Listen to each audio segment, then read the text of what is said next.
Okay. Let's see here. What do I want to say in French? Do I speak French? Okay, so let's. Perfect. All right. That's my mustache. That might not be French, but I'm gonna do it anyway. Best helium voice. Okay. Van Wilder of the physics community. Science turns me on. Yeah. Who would I send to the moon?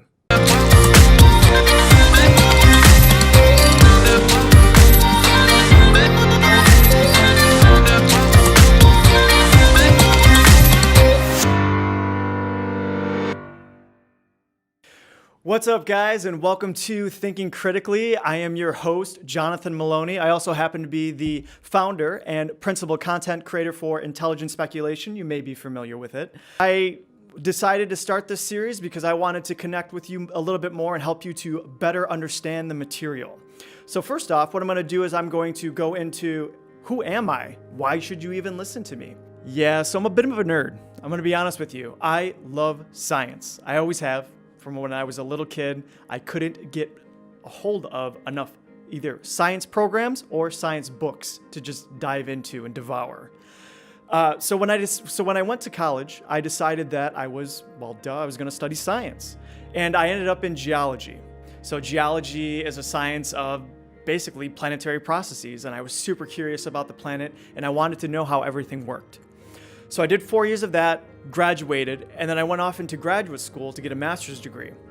So I went off into graduate school studying geology, and I went into an area of geology called geophysics. And with geophysics, it's an amalgamate of geology with physics, because I was also happened to be a bit of a physics nerd and really enjoyed the subject. And with this, you primarily learn how to map the surface below. What I mean by that is how exactly do you know what is going on below the Earth's surface? And we have a number of techniques and that I learned that we have available.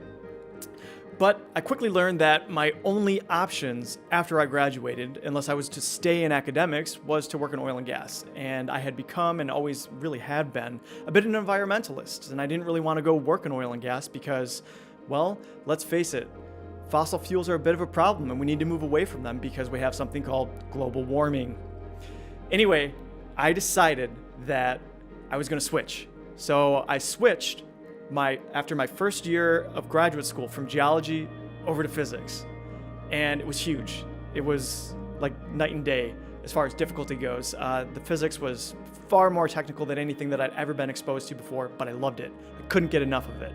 So I did approximately 3 years in graduate school to finish that degree because I had done no undergraduate in physics, so I had to kind of make up for all of that, as well as do graduate coursework in physics and produce a master's thesis. So it took me a little bit longer than your average student would. Normally it's 2 years, but it took me 3 because I didn't have the background. So I finished off with a bachelor's degree in geology and then a master's degree in physics.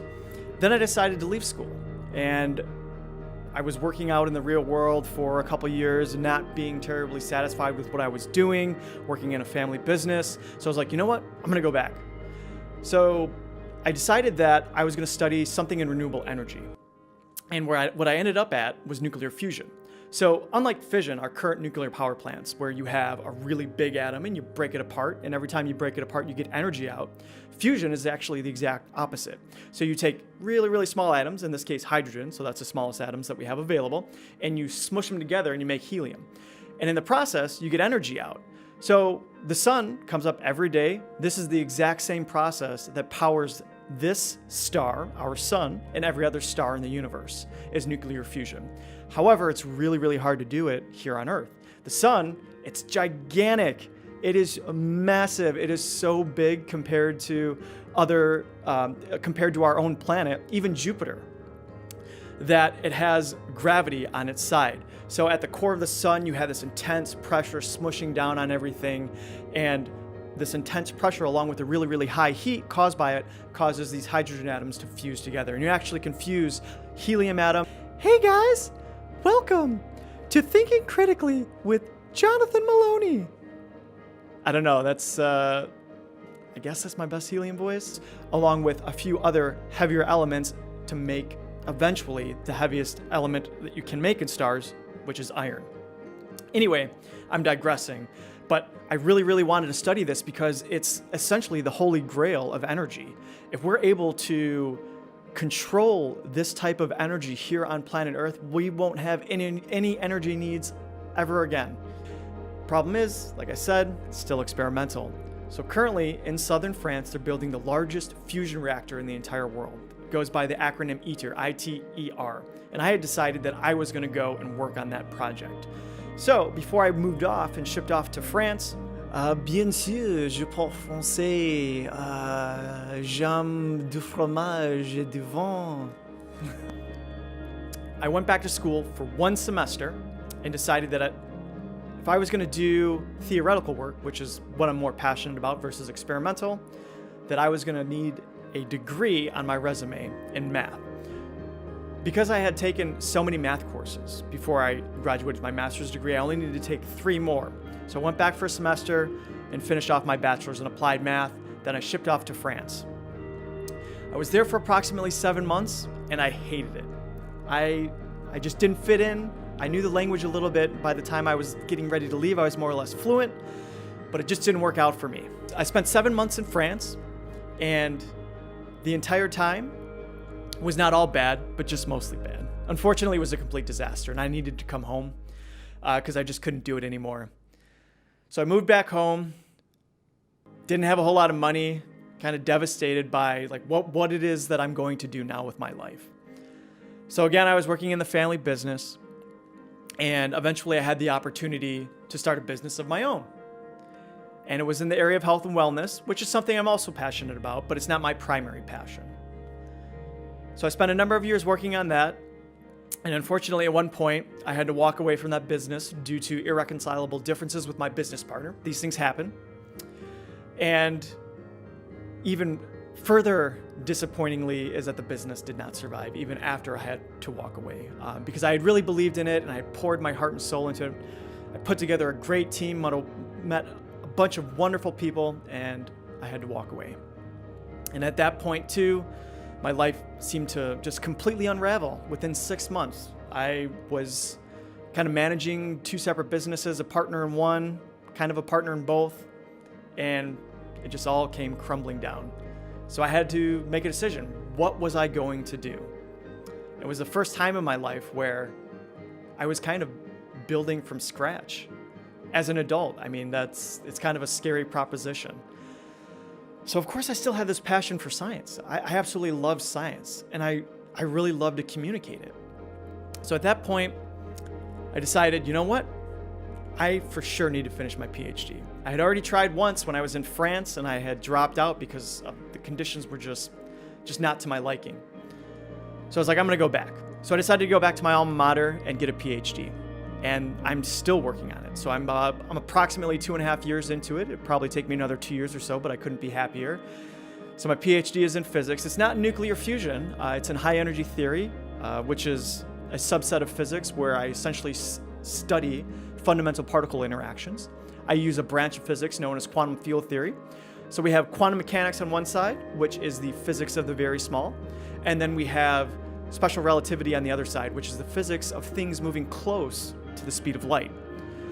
Quantum field theory is I'm going to take quantum mechanics, I'm going to take special relativity, and then I'm going to smush them together and make a new branch of physics known as quantum field theory. It's very mathematically challenging, very abstract, but the easiest way for me to describe it to you is that think of very, very small things moving very, very fast or close to the speed of light. And essentially, this is the essence of what quantum field theory is. In the process, because of course I said that I love science, I also happen to notice that people, and this is not something that was a recent notion, but for a number of years, that people have a really hard time with science, or even discerning fact from fiction. So people have access to all of this information via their phones. And by the way, the phone actually the average smartphone has more computing power than all of NASA's computers combined for Apollo 11, the first mission to the moon. So it's remarkable what we take for granted these days. So people have access to all of this information. And I was like, I need to help people to better understand how to discern fact from fiction. So I looked to science. And through this, intelligent speculation was born. And this platform has a goal to teach people how to not only better understand science, but to better understand the thinking skills, the critical thinking tools, if you will, that scientists use on a daily basis to discern fact from fiction or learn truths about the world. And yeah, that's why I created it. I also need to come clean a little bit. So while I'm a huge fan of science, for a brief period, maybe not that brief, but for a good 3 or 4 years, if maybe a little bit longer, I personally had irrational fears surrounding vaccines as well as genetically modified foods. And much of this stems from my upbringing, because I have a parent who also believes this. And I wanted to not admit to myself completely that my parent was wrong and look more into it myself. And for a long time, I kind of believed these things. And I always found myself coming up short. I couldn't find the appropriate evidence to support my position. And the rest of the scientific community didn't agree with me. We have what's known as a scientific consensus, which is a very strong statement surrounding evidence coming from the scientific community on these things. And we have a scientific consensus that says that vaccines are perfectly safe. And we also have a scientific consensus saying that GMOs are perfectly safe for human consumption as well. But I was counter to this. I was being arrogant. And somehow I thought that I was smarter than all of these other scientists. Well, eventually I learned my lesson. Anyway, that is part of this story too, because I had fallen victim to a lot of the predatory marketing, predatory ideologues or charlatans that you find out there these days, people who say that you need to be concerned about these things when in essence you don't need to be, because they've been thoroughly studied. And we have decades of evidence and the work of thousands of scientists coming from the scientific community that says that these vaccines as well as GMOs are perfectly safe for you. So I can sympathize or empathize with people who find themselves in these positions, and I want to reach these people and help them to better understand why these positions are flawed. So again, that goes into intelligent speculation. So with better thinking, it's going to lead to better decisions, which should lead to better life outcomes. The ultimate goal of this platform is to improve your life, because there is just so much room for improvement from what I've seen. And I'm a work in progress, and together I believe that we can improve our lives and hopefully make society a little bit better at the end of the day. So moving forward, you can expect a lot more video and audio content. I've had requests from various people who follow saying that I prefer consuming it this way. So I'm going to give it to you. Not only will you get the articles, but I'm also going to be producing video along with audio content, so that way you can better understand it. Or if you prefer to consume your material in other mediums, you won't just have to read it anymore. Now, what are we going to be talking about? So moving forward, I'm going to dig deeper into what it means to be a critical thinker. So next episode, I'm going to go through, so actually the plan is for the next 4 episodes is I'm going to do a recap, or not so much a recap, but dig deeper into my very first 4 articles that were ever written. And the reason is because these are the foundations from which everything else is built. I'm going to go through the laws of critical thinking, which are my foundations or axioms for everything that is done. And then I'll go into a little bit deeper into an argument, how you structure it, what is a good argument, what is a bad argument. Because there is a very specific definition of argument from philosophy. If I were to go around and ask people in a room, though, what is an argument, people wouldn't really know, because you're not taught this in school. At least my public schooling didn't teach me these things. You learn basic mathematical logic. 2 + 2 is equal to 4, 2 times 2 is equal to 4, 2 times 3 is equal to 6, things of this nature. And if I went around a room, everybody should know these things. However, when it comes to logic, people, they're not taught it. They wouldn't know. So we're going to go into an argument, the strict philosophical definition of what an argument is and why it's so important to understand this. And even more importantly, how do you structure a good argument? What are logical fallacies? What are cognitive biases? All of these will help you to be a better thinker, to think more like a scientist. Think critically. Thank you so much for tuning in to the very first episode of Thinking Critically. Again, I'm your host, Jonathan Maloney. And remember that together we can help the world think better. So stay tuned for some more content.